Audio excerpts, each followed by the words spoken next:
Le 12 août 1985, un Boeing 747 de la Japan Airlines décolle de l'aéroport international de Haneda à Tokyo. C'est une journée comme les autres, avec un ciel dégagé et des conditions météorologiques idéales pour voler. Le vol 123, à destination d'Osaka, transporte 524 personnes à son bord, 509 passagers et 15 membres d'équipage. Parmi eux, des enfants impatients, des couples en lune de miel et des voyageurs d'affaires pressés. Rien ne laisse présager le drame qui se prépare. Les passagers sont détendus, certains lisent des magazines, d'autres somnolent déjà. À bord, les passagers s'installent pour un court vol intérieur.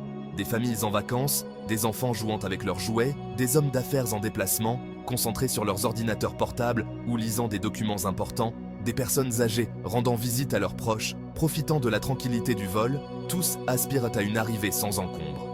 Ils regardent par les hublots, admirant les vues aériennes. L'atmosphère est calme, paisible, comme sur n'importe quel vol commercial. Les murmures des conversations et le bourdonnement des moteurs créent une ambiance sereine. Le commandant de bord, un pilote chevronné avec des milliers d'heures de vol à son actif, entame les procédures de vol habituelles. Il est assisté par un équipage tout aussi expérimenté. L'avion prend de l'altitude, s'éloignant de la métropole tentaculaire pour survoler les paysages pittoresques du Japon. Les passagers peuvent voir les montagnes majestueuses et les rivières sinueuses en contrebas. 12 minutes après le décollage, à une altitude de croisière de 7300 mètres, l'impensable se produit. Un événement qui changera à jamais le cours de ce vol. Un bruit assourdissant retentit dans la cabine, suivi d'une violente dépressurisation. Les masques à oxygène tombent automatiquement, semant la panique parmi les passagers. Le vol 123 vient d'entrer dans une spirale infernale. Les pilotes tentent désespérément de reprendre le contrôle de l'appareil. À 18h24, la cloison pressurisée arrière de l'appareil cède brutalement. L'air sous pression s'échappe violemment de la cabine, provoquant une décompression explosive. La violence de l'explosion sectionne les câbles hydrauliques essentiels au contrôle de l'avion. Le Boeing 747, fleuron de l'aviation moderne, se retrouve privé de sa gouverne de direction, de son stabilisateur horizontal et de ses ailerons. Incapable de maintenir son altitude, l'avion entame une descente incontrôlée. Le bruit assourdissant de la décompression et les mouvements brusques de l'appareil sèment la panique dans la cabine. Les masques à oxygène tombent du plafond, mais l'oxygène se raréfie rapidement. Les passagers, pris au piège d'une situation terrifiante, réalisent que leur vol a pris une tournure tragique. Dans le cockpit, le commandant de bord et son copilote sont confrontés à une situation chaotique. Les alarmes retentissent, signalant de multiples pannes.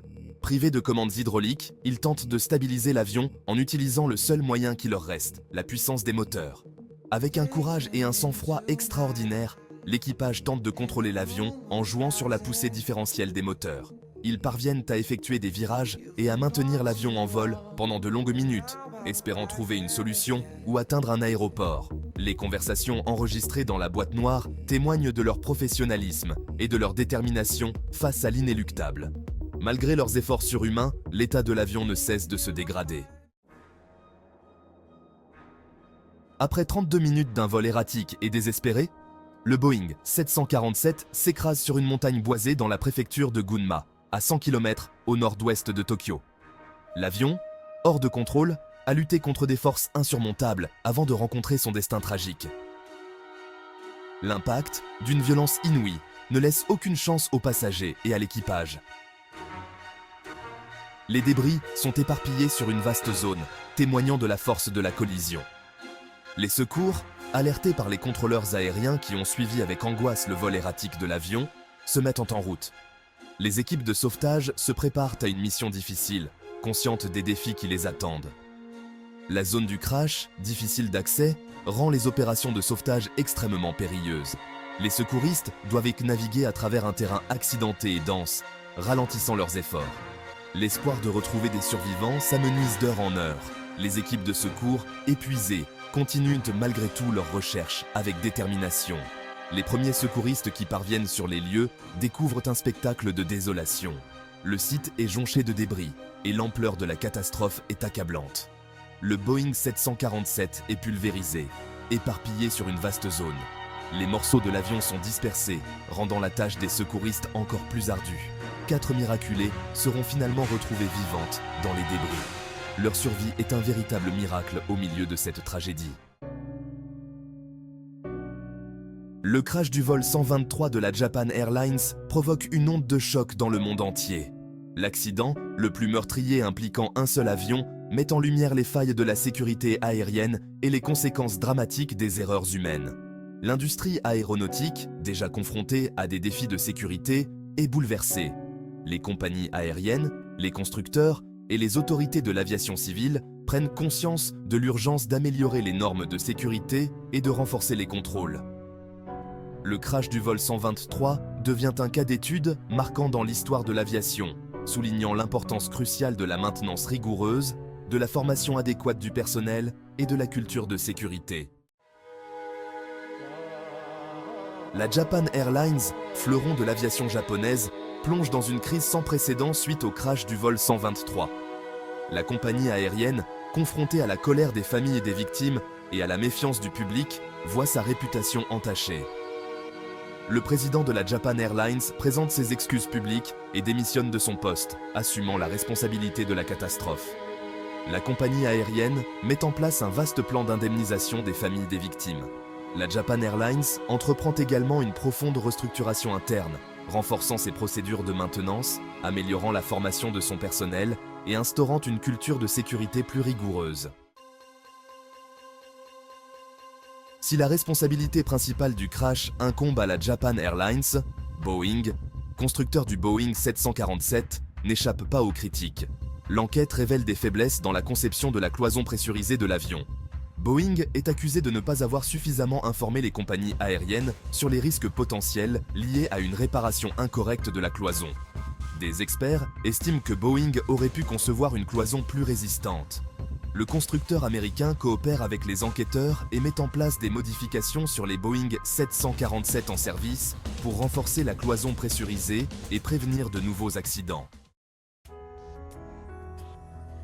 Le crash du vol 123 de la Japan Airlines marque un tournant dans l'histoire de la sécurité aérienne. Les leçons tirées de cette tragédie conduisent à des réformes majeures dans l'industrie. Les autorités de l'aviation civile à travers le monde renforcent les normes de sécurité, imposant des contrôles plus stricts, des procédures de maintenance plus rigoureuses et une meilleure formation du personnel. L'accident met également en évidence l'importance de la culture de sécurité dans l'aviation. Les compagnies aériennes sont encouragées à promouvoir la transparence, la communication ouverte et le signalement des incidents et des risques potentiels. 39 ans après le crash, le souvenir du vol 123 de la Japan Airlines reste vivace au Japon. Ce tragique événement a marqué l'histoire de l'aviation et continue de résonner dans les cœurs et les esprits. Chaque année, une cérémonie commémorative a lieu sur le site du crash, rassemblant les familles des victimes, des représentants de la Japan Airlines et des autorités locales. Ces moments de recueillement sont empreints d'émotion et de respect. Un mémorial, érigé sur une montagne proche du site du crash, offre un lieu de recueillement et de mémoire. Ce lieu sacré permet à chacun de se souvenir et de rendre hommage aux disparus. Les noms des 520 victimes y sont gravés, rappelant à jamais la tragédie du vol 123.